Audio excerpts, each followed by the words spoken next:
Nous sommes dans la joie de vous retrouver encore en live. C'est bel et bien le pasteur Bienvenu Massia qui commence aujourd'hui un puissant enseignement qui va nous aider à connaître encore la volonté de Dieu dans ces temps-ci. Je suis dans la joie, comme je le dis. Je suis dans la joie d'être là. Si les gens qui peuvent m'écouter maintenant peuvent partager pour peut-être gagner une âme quelque part. Et ça sera une très bonne chose. Notre Seigneur est là, notre Seigneur est merveilleux, notre Seigneur est vivant. Je veux chanter un peu. Alléluia. Le Seigneur est merveilleux. Je vais chanter et ensuite prier pour commencer l'enseignement. Tu es là au cœur de nos vies, et c'est toi qui nous fais vivre.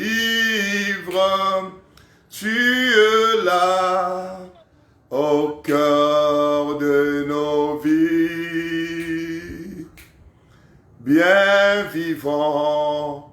Ô Jésus-Christ, tu es là, au cœur de nos vies, et c'est toi qui nous fais vivre. Tu es là, au cœur de nos vies bien vivantes, ô Jésus-Christ. Père éternel, nous te recommandons ce moment. Nous prions dans le puissant nom de Jésus-Christ que ton Esprit Saint nous conduise du début jusqu'à la fin. Nous prions dans le puissant nom de Jésus-Christ que le cœur de chacun de nous soit un cœur réceptif à la parole, qui reçoit la parole et qui produit de fruits.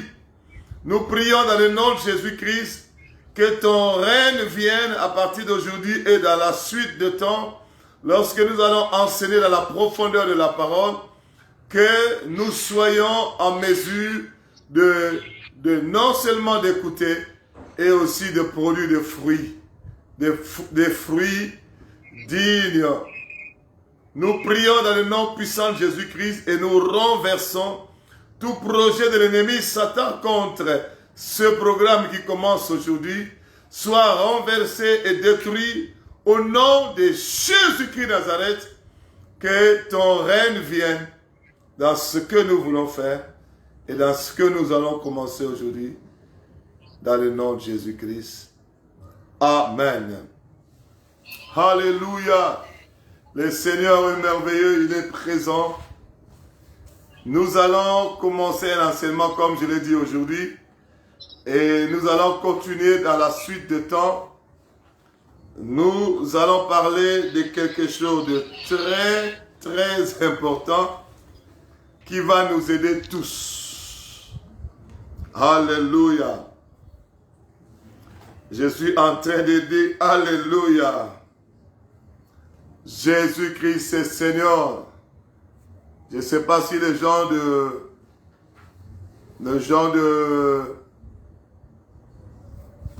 Skype m'écoutent, je ne sais pas. Mais je sais que Jésus-Christ est là. Est-ce que tout le monde m'écoute bien? Si c'est oui, dis-moi seulement Amen sur les réseaux sociaux. Alléluia.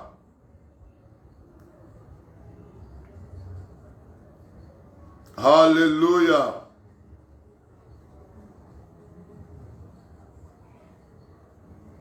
Le thème que je veux exploiter aujourd'hui, c'est le royaume éternel pleinement accordé.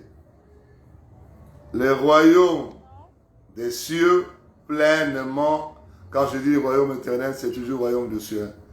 Le royaume éternel pleinement accordé.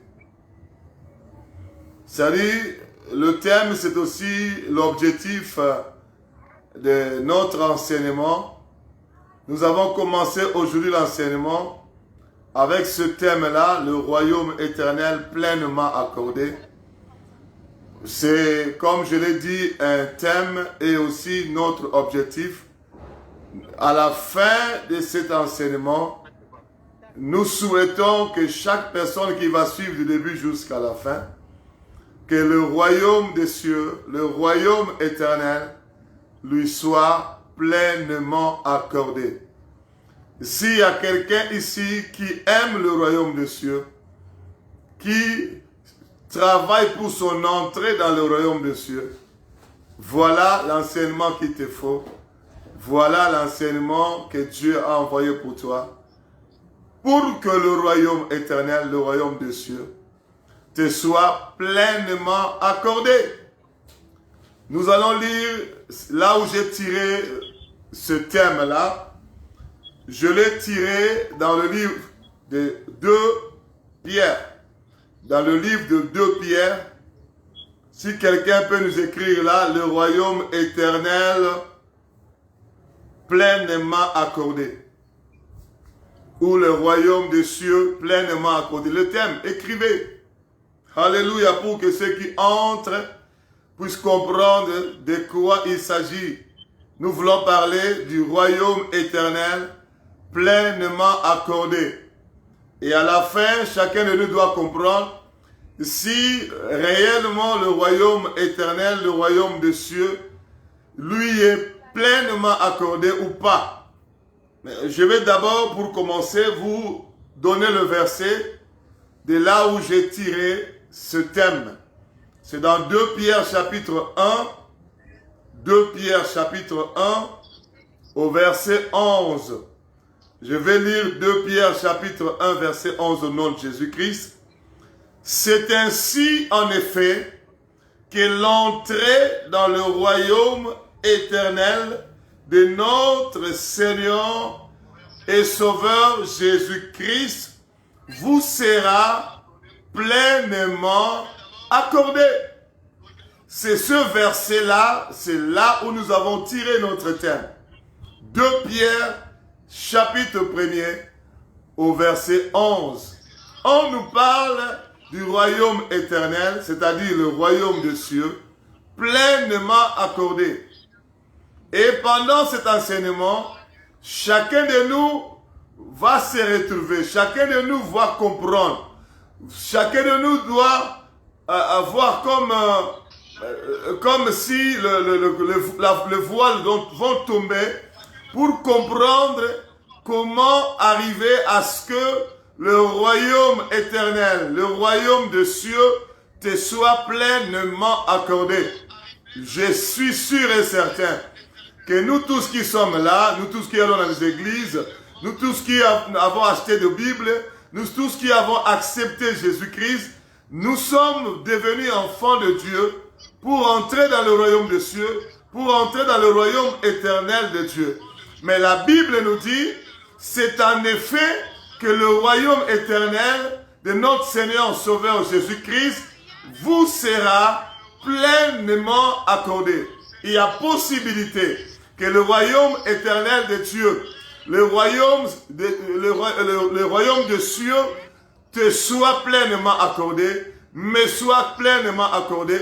Ah, si j'étais à ta place, je serais vraiment assoiffé, je serais vraiment, je mourrais même d'envie de comprendre qu'est-ce qu'il faut réellement faire pour que le royaume des cieux, le royaume éternel, te soit pleinement accordé. Oh, je vais vous dire la vérité et c'est là au nom de Jésus-Christ.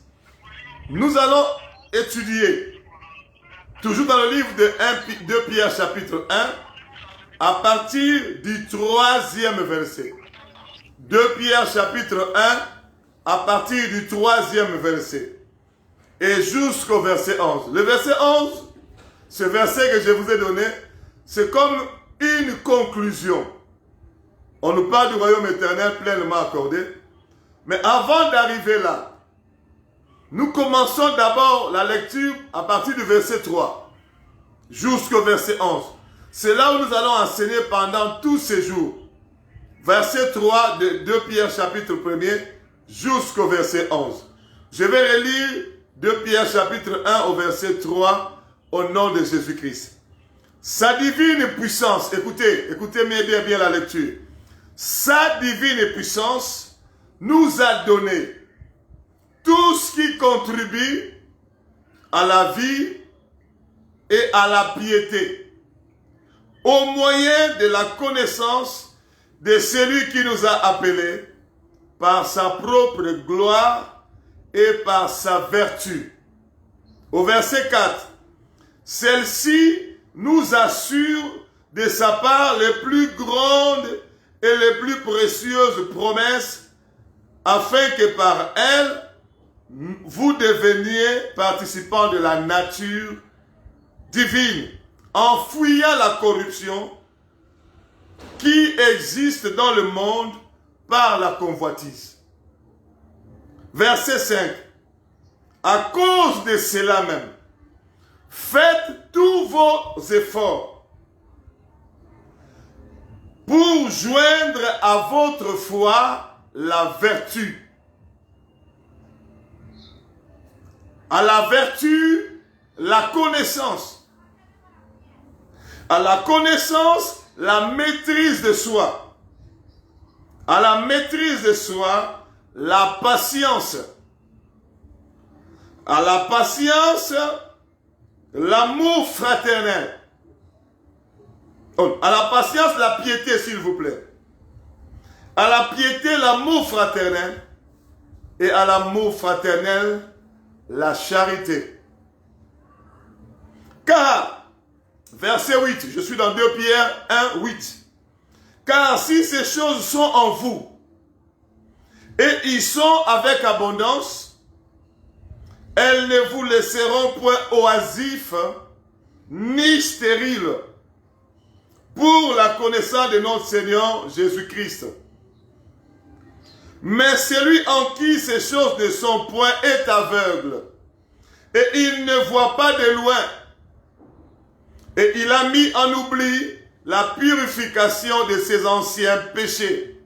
Au verset 10, c'est pourquoi, frères, appliquez-vous d'autant plus à affermir votre vocation et votre élection, car en faisant cela, vous ne broncherez jamais. Verset 11 et dernier verset. C'est ainsi en effet que l'entrée dans le royaume éternel de notre Seigneur et Sauveur Jésus-Christ vous sera pleinement accordée. Parole du Seigneur. Mes frères et sœurs, je répète seulement le thème que je vous ai donné. Le royaume éternel pleinement accordé. Je vous ai dit à l'introduction qu'il y a possibilité, nous qui prions, nous qui sommes enfants de Dieu, nous qui cherchons le royaume des cieux, et pourtant le Seigneur a dit chercher premièrement le royaume. Nous qui cherchons premièrement le royaume des cieux, il y a possibilité d'atteindre ce niveau-là. Un niveau où le royaume des cieux, le royaume éternel, nous sera pleinement accordé. À partir du verset 3 déjà, on nous dit ceci. 2 Pierre chapitre 1 verset 3 nous dit, sa divine puissance, c'est-à-dire la divine puissance de Dieu, nous a donné tout ce qui contribue à la vie et à la piété.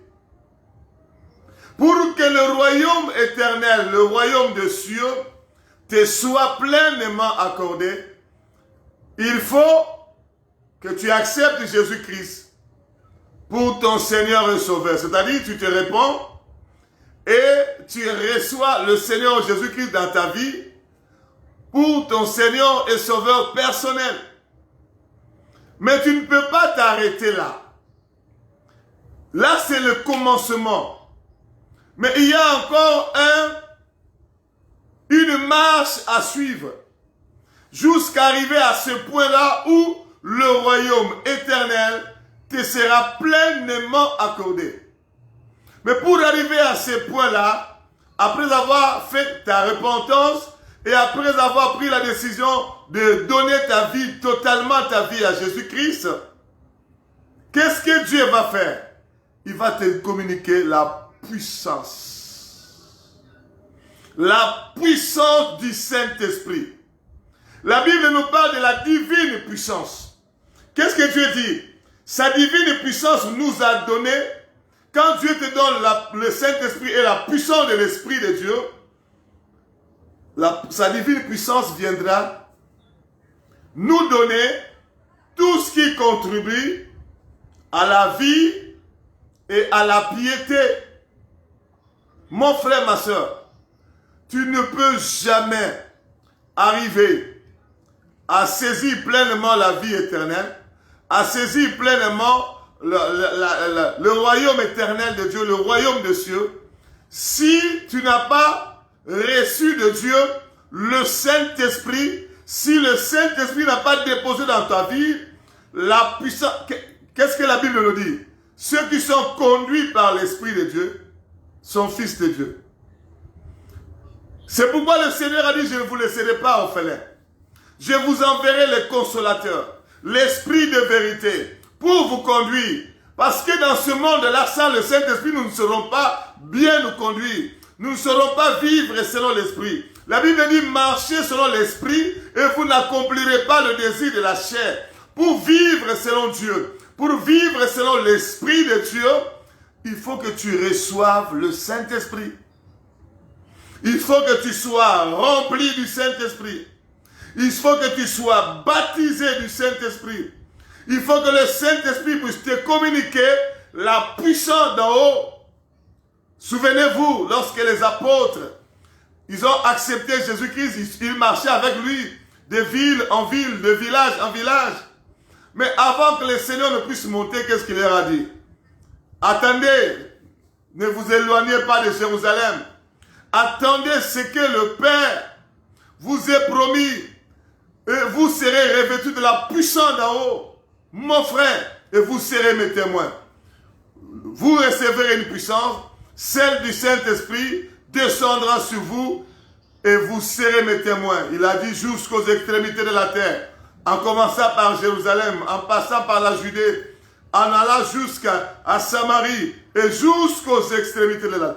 Frères bien-aimés, c'est la divine puissance qui nous accorde tout ce qui contribue, comme le verset 3 nous dit, à la vie et à la piété. Pour recevoir tout ce qui contribue à la vie, pour recevoir tout ce qui contribue à la piété, à l'attachement à Dieu, c'est la divine puissance qui te l'accorde. La Bible confirme, sa divine puissance nous a donné tout ce qui contribue à la vie et à la piété. Voilà pourquoi nous ne devons pas négliger la puissance de l'Esprit de Dieu. Parce que cette divine puissance nous accorde tout ce qui contribue à la vie. Cette divine puissance nous accorde tout ce qui contribue à la piété, à notre attachement avec Dieu. Si Dieu t'accorde cette divine puissance, tu dois veiller à ce que tu ne puisses pas la perdre, la puissance de l'Esprit de Dieu. Parce que quand tu as la puissance de l'Esprit de Dieu, tu peux la conserver, tu peux également la perdre. Ça peut monter en toi, ça peut également diminuer. Mais la divine puissance, c'est ça qui nous accorde tout ce qui contribue à la vie. Quand on parle de la vie, tout ce qu'il faut pour vivre sur la terre, c'est la puissance de Dieu qui te l'accorde. Alléluia. Selon la parole, la Bible dit sa divine puissance. Quand on dit divine puissance, on peut aussi dire la puissance de Dieu. On peut aussi dire l'onction de Dieu. On peut également dire le feu de Dieu. Lorsque Dieu nous accorde sa puissance, sa divine puissance, la Bible dit dans 2 Pierre chapitre 1 verset 3, sa divine puissance nous a donné tout ce qui contribue à la vie et à la piété. Frères bien-aimés, nous avons accepté Jésus-Christ, nous avons bien fait. Et le Seigneur a dit, je ne vous laisserai pas orphelins. Je vous enverrai le Saint-Esprit, le consolateur. Et le Saint-Esprit, quand il vient dans ta vie, il vient avec sa puissance, la puissance du Saint-Esprit. Et cette puissance-là, c'est très, très important. Même le Seigneur Jésus-Christ, pour travailler sur la terre, il a dit, l'Esprit du Seigneur, l'Éternel est sur moi, parce qu'il m'a oint. Quand nous avons vu Jésus-Christ chasser les démons, opérer des miracles, c'est parce qu'il avait, après son baptême, dans le eau, quand il est sorti du baptême, dans les eaux du Jourdain, baptisé par Jean-Baptiste, la Bible dit le Saint-Esprit est descendu sur lui. Et à partir de là, il est allé prier 40 jours. La Bible dit il est sorti du désert, revêtu de la puissance d'en haut. Et c'est cette puissance-là qui a permis au Seigneur, la puissance du Saint-Esprit, d'opérer sur la terre, de gagner toutes les batailles, de vivre victoire sur victoire, succès sur succès, de gloire en gloire. Mon frère, ma soeur, nous les enfants de Dieu, des fois nous négligeons la puissance de Dieu. C'est très important. Le Saint-Esprit, quand il vient sur toi, il dégage la puissance. Nous devons cultiver cela. Garder la puissance de Dieu en nous. Parce que quand nous allons dans le combat spirituel pour attaquer l'ennemi, même pour prêcher, s'il n'a pas la puissance de Dieu, les gens ne vont pas se repentir. Même pour prêcher. Mon frère, même pour prêcher, pour que la parole touche le cœur des gens, pour que la parole arrache le cœur des gens de toute affection au péché, au diable, il faut que la parole prêchée soit accompagnée de la puissance de Dieu. Sinon, rien ne va se passer. Et des fois, les enfants de Dieu, nous ne connaissons pas cela. Des fois, les enfants de Dieu, nous négligeons cela. Nous venons seulement prier. Non, nous devons aussi demander à Dieu que nous soyons revêtus de la puissance d'en haut. Alléluia. Parce que ici, la Bible nous dit, sa divine puissance nous donne tout ce qui contribue à la vie et à la piété.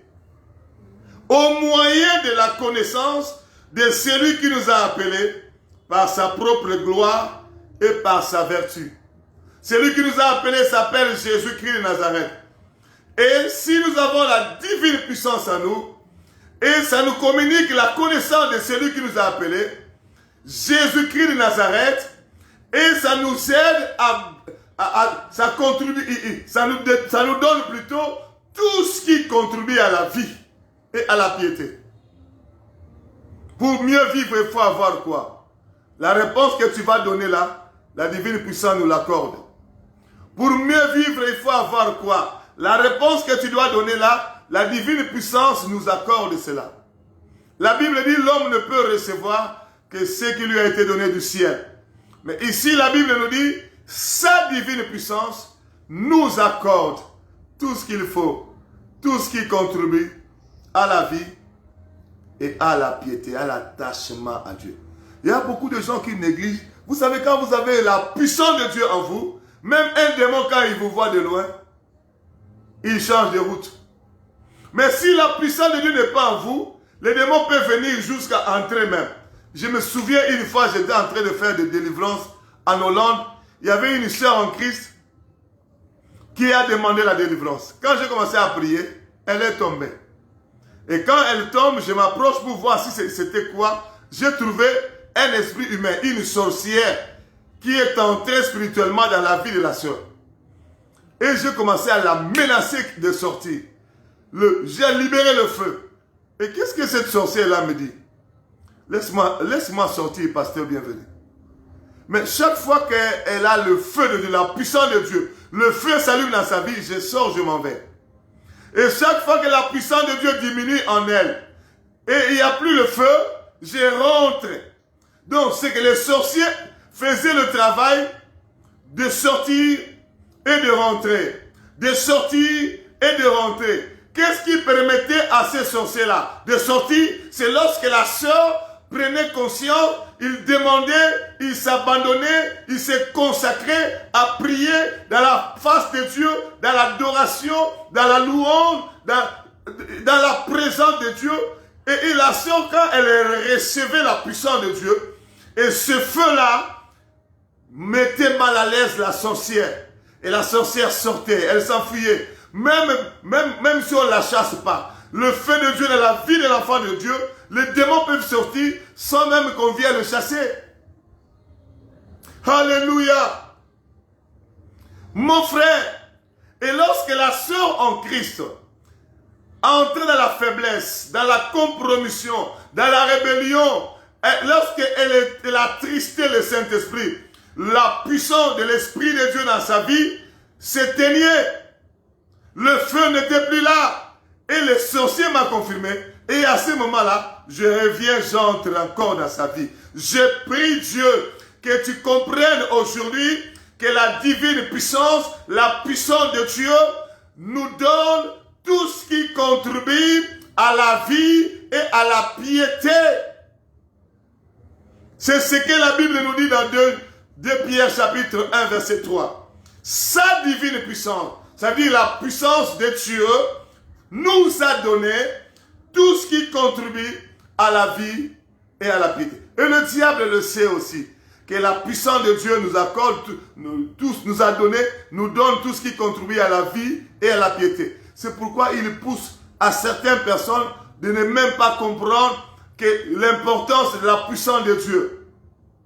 Si ce n'était pas important, pourquoi le Seigneur a dit aux apôtres dans l'église primitive, il a dit, vous recevrez une puissance. Pourquoi? Celle du Saint-Esprit survenant sur vous, et vous serez mes témoins. Nous avons beaucoup négligé la puissance du Saint-Esprit. Nous avons beaucoup négligé la puissance de Dieu. Nous avons beaucoup négligé la divine puissance. Or, c'est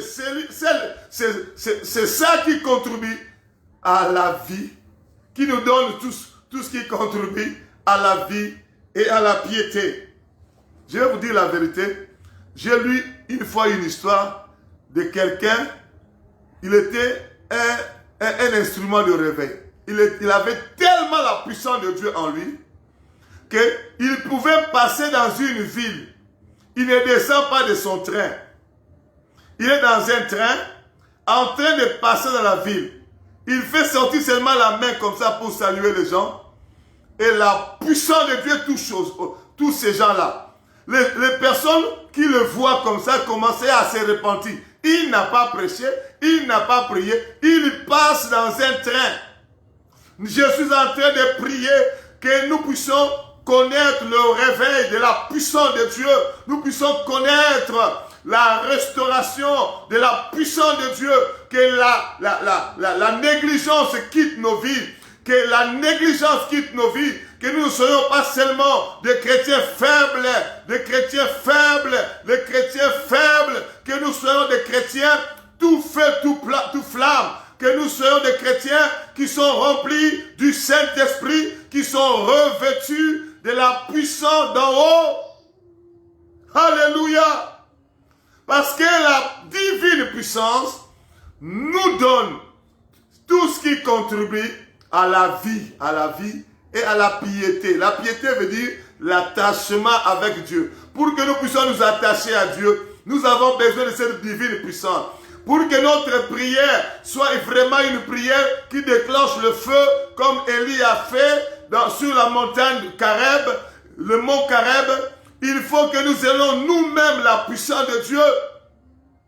Mais sinon, nous allons faire des prières comme des prophètes de Baal. Ils ont prié du matin jusqu'à midi. Il n'y avait aucun signe, qu'est-ce que la Bible nous dit? Il n'y avait aucun signe. Il n'y avait aucun signe, il n'y avait rien qui s'était passé donc. Pourquoi? Parce qu'il priait, mais la puissance de Dieu n'était pas là. Mon frère, ma soeur, même un démon devant toi, quand tu te mets à prier, tu es revêtu de la puissance de Dieu, tu ne vas pas beaucoup parler. Tu vas parler un peu, mais les résultats seront beaucoup. Alléluia.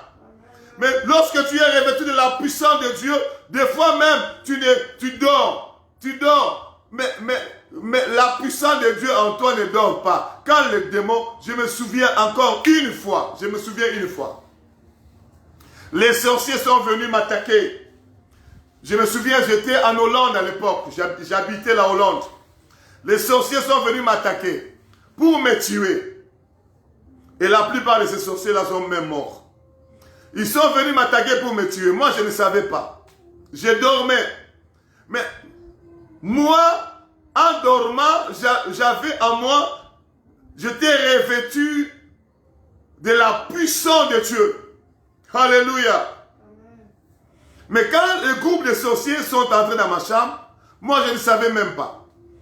Il y a un sorcier, le chef, la cheftaine, elle a pris un couteau pour me trancher la gorge. C'était spirituel, moi je ne savais pas. Ils se sont venus spirituellement. Mais qu'est-ce qui s'était passé? Quand ils ont cherché à me couper la gorge, ils ont remarqué tout d'un coup qu'un grand feu est sorti. Un grand feu, un grand feu dans la grandeur de la chambre. C'est comme un grand feu, comme une bombe. Pouf! Et ils sont sortis, ils étaient brûlés, ils sont sortis, ils ont fui. Comment je l'ai su? Le matin quand je me suis réveillé, écoutez le témoignage. J'ai vu ici, il y avait une petite plaie ici. Il y avait une petite plaie ici, sur mon cou. Je ne savais pas qu'est-ce qui s'était passé. Je me disais, mais moi j'étais seul. Mais comment je suis un peu blessé?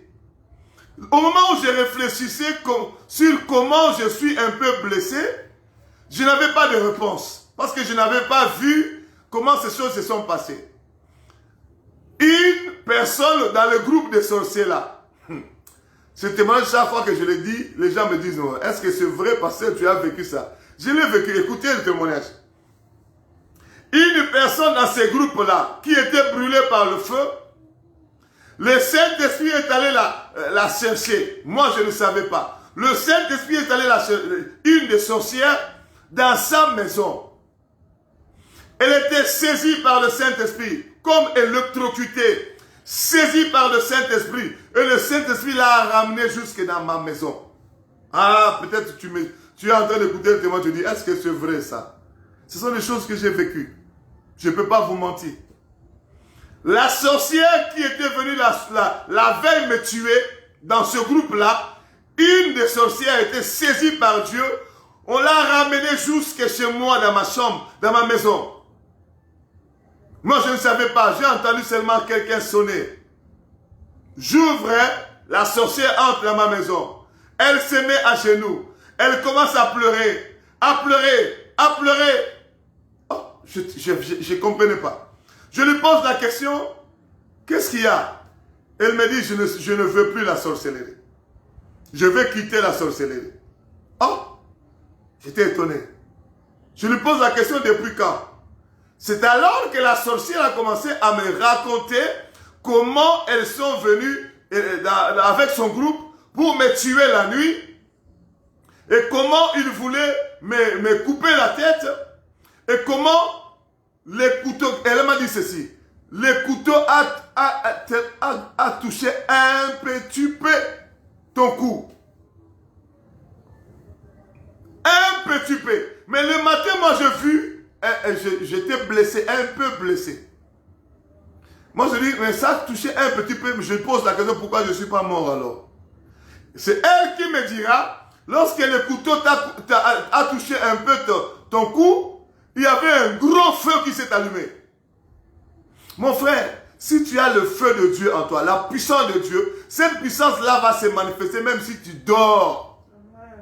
Les sorciers verront le feu de Dieu en toi. Les magiciens verront le feu de Dieu en toi. Les occultistes verront le feu, même pas seulement quand tu dors.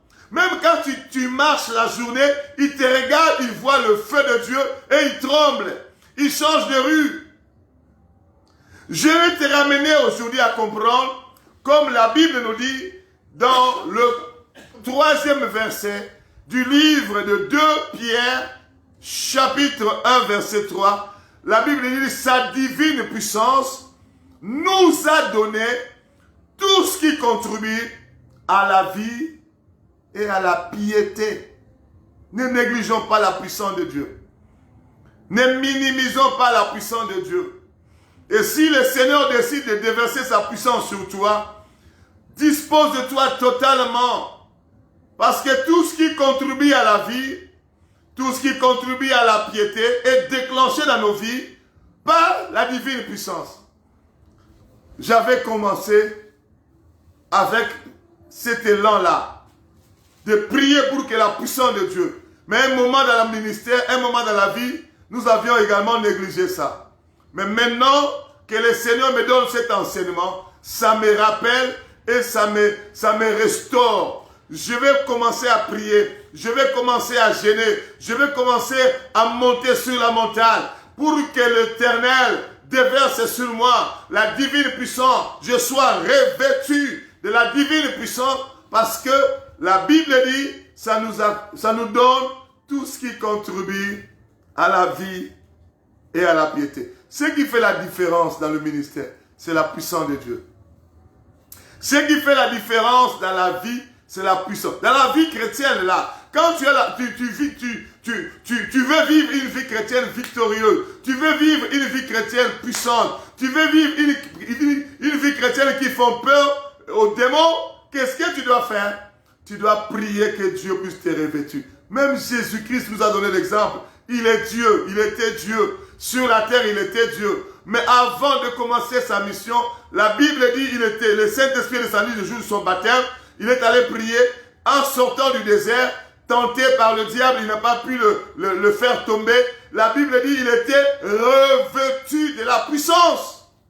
Je suis en train de prier que les écailles tombent de nos yeux et que nous puissions reconsidérer l'impact qu'il y a la puissance de Dieu dans nos vies, dans nos ministères, même dans nos foyers. Parce que la Bible nous commence par là. Oui, le royaume éternel nous sera pleinement accordé, mais aussi par la puissance de Dieu. Parce que la Bible dit, c'est lui qui vaincra. À celui qui vaincra. Mais quand nous allons vaincre ça, nous ne pouvons pas vaincre ça, la puissance de Dieu. La Bible nous parle à celui qui vaincra, je lui donnerai un nom nouveau. À celui qui vaincra, je lui donnerai un caillou. L'Apocalypse nous parle à celui qui vaincra, à celui qui vaincra. Mais tu ne peux pas vaincre si la puissance de Dieu n'est pas en toi. Jésus-Christ a vaincu parce qu'il était revêtu de la puissance de Dieu.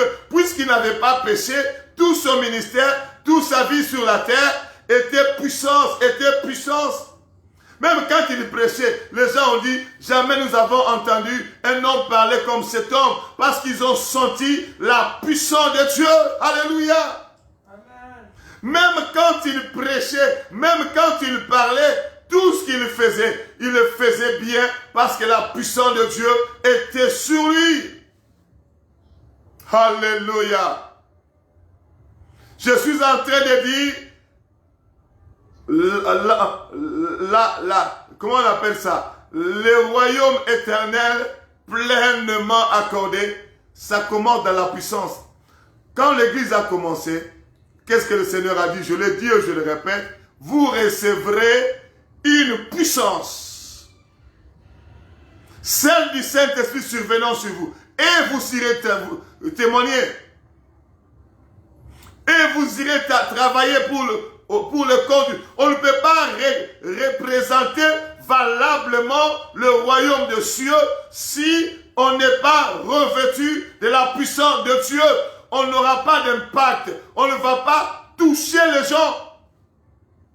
Alléluia. Mais regardez seulement les apôtres, apôtre Paul et tous ces apôtres, ils avaient tellement de l'impact dans leur ministère, à tel point que les gens venaient avec des mouchoirs pour toucher leur corps. Le corps qui est revêtu de la puissance de Dieu, même l'ombre peut guérir. Même quelque chose qui te touche, la puissance s'attache à ce mouchoir-là. Ça guérit les gens, ça chasse les démons. Dans ce temps de la fin, Jésus-Christ revient bientôt, toute la puissance que Dieu a mis en réserve, ça va traîner pour rien, parce que bientôt nous monterons, bientôt nous irons au ciel, mais cette puissance, nous en avons besoin. Tu en as besoin, mon frère, moi aussi j'en ai besoin. Toute la puissance d'en haut, la divine puissance, ça traîne pour rien dans le royaume. Que Dieu déverse sur nous, que Dieu déverse sur nous, que l'Éternel déverse sur nous. Pourquoi? Parce que la Bible dit, sa divine puissance nous a donné, nous donne tout ce qui contribue à la vie et à la piété. Alléluia. Mon frère, aujourd'hui c'est juste une introduction. Tu as accepté Jésus-Christ comme ton Seigneur et Sauveur. Il a dit qu'il ne te laissera pas orphelin. Pourquoi il ne va pas te laisser orphelin? Il a dit, je t'enverrai le consolateur. Je vous enverrai le consolateur, l'Esprit de vérité. Et lorsque le Saint-Esprit vient, il ne vient pas seul, il vient avec sa puissance. Et c'est ce que la Bible nous parle de la divine puissance. Et cette puissance-là, beaucoup de chrétiens l'ont négligée. Et cette puissance-là, beaucoup de chrétiens ne comprennent pas que ça contribue à la vie et la piété. Ça nous donne tout ce qui contribue à la vie et la piété, comme 2 Pierre chapitre 1 verset 3 nous le dit. Nous en avons besoin. C'est à nous de nous réveiller en fin de sommeil et de considérer l'impact de la puissance de Dieu dans ce temps de la fin. Vous savez, dans le temps de la fin, il y a plusieurs faux prophètes, il y a plusieurs faux Christ, il y a la croissance des faux. La Bible dit même la charité se refroidira parce que l'iniquité sera accrue. Le show du diable s'accroît. Mais la puissance de Dieu en nous doit s'accroître aussi.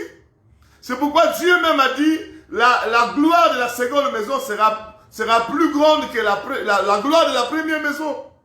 Nous devons déclencher, manifester la puissance de Dieu dans notre prière, dans notre jeûne, dans notre adoration, dans notre louange, dans notre évangélisation, dans nos prédications, dans notre façon de travailler pour le Seigneur. Le Seigneur même ordonne que nous soyons puissants. La Bible dit, l'Éternel ordonne que tu sois puissant. Pourquoi? Parce que c'est très important la puissance de Dieu. C'est ça qui va concourir. C'est ça qui va nous aider à ce que même l'apôtre Paul, quand il prêchait, il dit, ma prédication, ce n'était pas dans les discours persuasifs de la sagesse. La Bible dit, ma prédication, c'était dans la puissance, dans la démonstration de l'esprit et de la puissance de Dieu. Si nous voulons avoir de l'impact, gagner les âmes perdues, si nous voulons même les chrétiens modernes, les ramener dans la parole, les ramener dans la sainte doctrine, nous ne devons pas seulement parler, mais nous devons également demander à Dieu de nous revêtir de la puissance. Nous parlerons peu et nous aurons des résultats. Nous pouvons seulement dire un mot et les choses vont s'accomplir. Nous allons devenir comme Dieu. Nous deviendrons la bouche de Dieu même.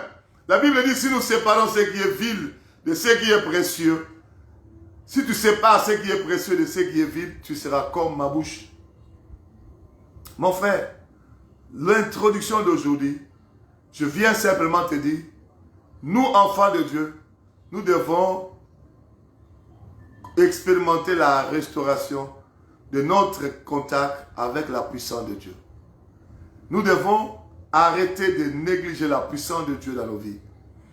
Pourquoi? Parce que le verset nous a dit, car sa divine puissance nous a donné tout ce qui contribue à la vie et à la piété. C'est par là que ça commence. Le Saint-Esprit vient, il communique la puissance. C'est dans ce processus-là que nous irons pour que finalement le verset 11 de 2 Pierre chapitre 1 nous soit dévoilé. Au verset 11, le verset que je vous ai lu, on nous dit que l'entrée dans le royaume éternel de notre Dieu vous sera pleinement accordée. Mais ça, c'est la conséquence. Mais on commence par le commencement. Avoir une relation avec l'Esprit de Dieu. Accepter que la puissance de Dieu puisse te revêtir. Ne pas négliger la puissance. Parce que la puissance de Dieu, ça peut monter, ça peut aussi descendre. C'est comme un feu. Ça peut avoir un grand feu. Le feu peut aussi s'éteindre. Mais puisque nous savons aujourd'hui que la divine puissance, la puissance de Dieu, le feu de Dieu, nous donne ce qui contribue à la vie et à la piété, nous devons maintenant comprendre que nous avons beaucoup négligé la puissance de Dieu. Et c'est tellement qu'il y a des faux prophètes, il y a des faux qui manifestent la puissance de Dieu. Quand ils commencent à prier, il y a des choses qui s'opèrent. Nous avons maintenant, nous commençons comme si nous avons accepté qu'il n'y a que le faux qui déclenche la puissance. Il n'y a que le faux qui voit la démonstration de la puissance de Dieu. Non! Les faux ont copié Dieu. Mais le Seigneur Jésus-Christ, quand il était sur la terre, son ministère, il a démontré la puissance de Dieu. Les apôtres, leur ministère, ils ont démontré la puissance de Dieu.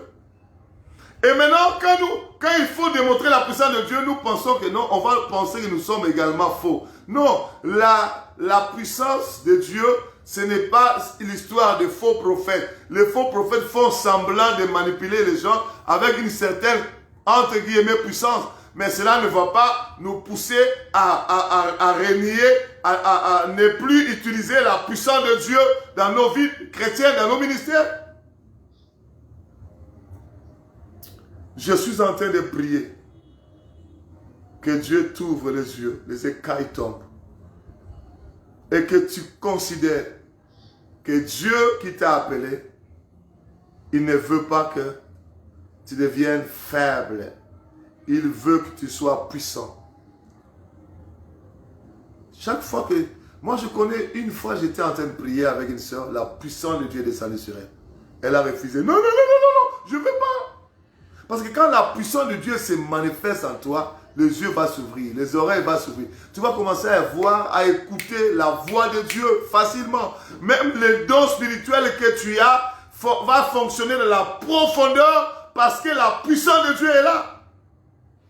Et une autre personne qui est revêtue de la puissance, fortement de la puissance, il va voir des choses plus profondes que l'autre qui a aussi les dons de prophétie, mais qui n'est pas revêtu de la puissance. Il va seulement voir des petites choses. Tu ne peux pas traverser les frontières, voir les choses qui se passent en Asie, en Océanie. Tu ne peux pas. Parce que le niveau de la puissance que tu as ne te permet pas d'arriver dans la profondeur des choses, de la chose de Dieu. Tu peux évangéliser. L'autre aussi évangélise. Celui qui évangélise, revêtu de la puissance de Dieu, il va gagner des âmes. Mais toi qui évangélises, tu n'es pas revêtu de la puissance de Dieu, tu seras même en train de discuter au lieu de gagner les âmes. Les gens vont commencer à discuter avec toi, tu es même fatigué de l'évangélisation. Ce qui fait la différence, c'est la puissance de Dieu. Alléluia. J'avais dit aujourd'hui, c'est le premier jour. On a commencé. Le thème que nous allons exploiter, c'est le royaume éternel pleinement accordé. Et le verset que j'ai donné, c'est le verset 11 du livre de 2 Pierre, chapitre 1er au verset 11. Là, on nous parle de l'entrée. L'entrée dans le royaume éternel de notre Dieu. C'est là où nous avons tiré. Quand nous allons continuer l'enseignement, vous comprendrez qu'il y a des trésors, des trésors que nous devons exploiter, comprendre comment faire pour que l'entrée dans le royaume éternel de notre Dieu nous soit pleinement accordée. Je vous relis le verset, là où nous avons tiré notre thème, le royaume éternel pleinement accordé. C'est dans 2 Pierre, chapitre 1, au verset 11. Aujourd'hui, c'est notre introduction. Demain, à 21h heure de Paris, on va commencer à dépiécer de grandes choses. Vous comprendrez que Dieu ne nous a pas caché, il nous a révélé des choses pour que finalement, l'entrée dans le royaume éternel, dans le royaume des cieux, nous soit pleinement accordée. Qu'est-ce que le verset nous dit? Là, nous avons tiré de plein le thème pour conclure aujourd'hui. Au verset 11, 2 Pierre 1, 11. C'est ainsi en effet que l'entrée dans le royaume éternel de notre Dieu, royaume éternel, c'est tout simplement un royaume des cieux, royaume éternel de notre Seigneur et Sauveur Jésus-Christ, vous sera pleinement accordé. Il y a possibilité que l'entrée dans le royaume éternel nous soit pleinement accordée. Nous commençons l'enseignement aujourd'hui. Nous allons continuer demain. Toute la semaine, nous allons continuer cet enseignement. Et je vous assure que les écailles vont tomber de nos yeux. Et nos oreilles vont s'ouvrir pour écouter ce que l'Esprit dit à l'Église. Et nous ne serons plus dans la confusion. Que le Seigneur vous bénisse. Si nous pouvons prier, que chacun de nous prie. Seigneur, aide-moi non seulement à écouter, aide-moi pendant toute cette semaine à ce que le thème et l'objectif de cet enseignement, que l'entrée dans le royaume éternel me soit pleinement accordée. Prions le Seigneur, prions le Seigneur, prions le Seigneur, prions le Seigneur. Père éternel, nous te disons merci. Père éternel, nous te rendons grâce. Père éternel, nous t'élevons. Le Dieu fort, le redoutable, l'incomparable, le Dieu qui nous a aimés, qui continue à nous aimer. C'est pourquoi tu nous parles. L'entrée dans le royaume éternel de notre Seigneur Sauveur Jésus-Christ nous soit pleinement accordée. C'est l'enseignement que tu nous as accordé. Permets, ô Dieu, que ceux qui ont écouté le message d'aujourd'hui puissent aller inviter les autres personnes pour que demain, nous soyons tous là à 21h pour t'écouter nous parler au travers de ton serviteur, le pasteur, bienvenue Massia, pour que chacun de nous soit parmi les gens que l'entrée dans le royaume éternel de notre Seigneur et Sauveur Jésus-Christ sera pleinement accordée, et cela dans le nom de Jésus-Christ. Nous avons ainsi prié et nous disons Amen. On acclame le Seigneur. On acclame Jésus-Christ, le Seigneur des Seigneurs, le Roi des Rois, le Maître de l'univers. Je vous aime beaucoup.